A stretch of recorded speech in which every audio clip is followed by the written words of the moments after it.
Bismillahirrahmanirrahim. Assalamualaikum warahmatullahi wabarakatuh. Halo teman-teman, kembali lagi bersama saya Holil Tamami.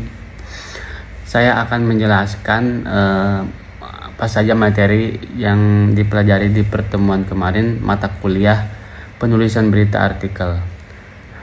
Pertemuan kemarin itu sesi presentasi yang dilakukan oleh kelompok 3 dengan tema strategi efektif dalam menulis berita dan hukum, kriminal, politik, dan ekonomi, serta kajian teknik peliputannya.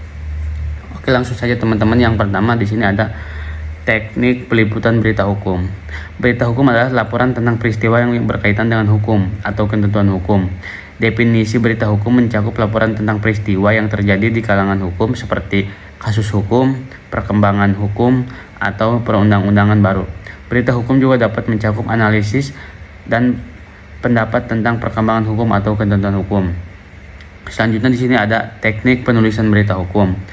Teknik penulisan berita hukum yang pertama ada tentukan tema dan topik, yang kedua mengambil sudut pandang, yang ketiga menggunakan istilah hukum dengan tepat, yang keempat menggunakan sumber berita penulisan hukum, yang kelima membuat berita hukum mudah dipahami, yang keenam mengetahui ketentuan dan syarat penulisan opini hukum di media massa, yang ketujuh menggunakan hyperlink atau sumber lain, yang delapan membaca dan belajar.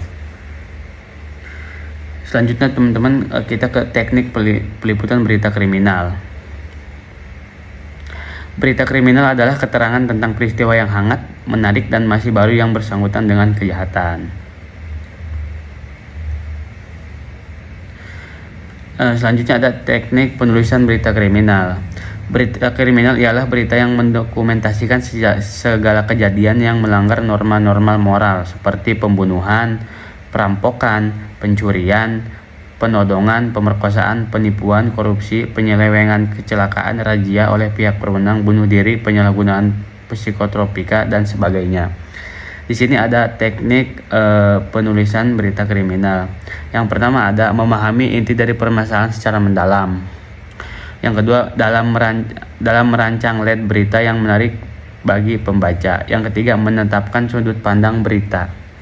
Yang keempat analisis bahasa jurnalistik berita kriminal. Yang kelima mencari akar penyebab peristiwa. Selanjutnya menggunakan gaya penulisan naratif. Yang ketujuh melakukan peninjauan langsung oleh wartawan. Yang kedelapan memiliki punch yang kuat. Yang kesembilan berita harus mudah dipahami oleh semua lapisan masyarakat. Disajikan dengan bahasa yang sederhana namun informatif. Selanjutnya kita ke teknik peliputan berita politik. Teknik peliputan berita politik adalah teknik atau cara yang digunakan oleh wartawan dalam meliputi berita politik. Di sini ada teknik-teknik penulisan berita politik.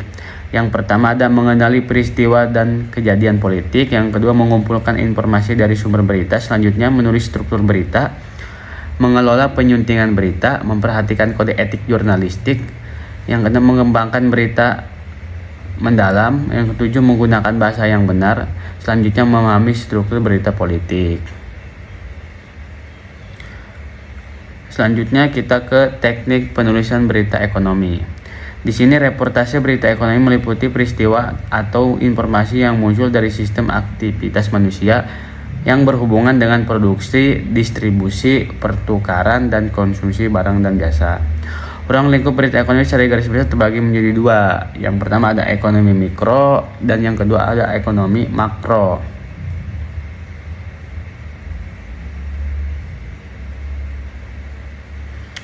Selanjutnya kita ke teknik penulisan berita ekonomi. Bagaimana sih cara menulis berita ekonomi?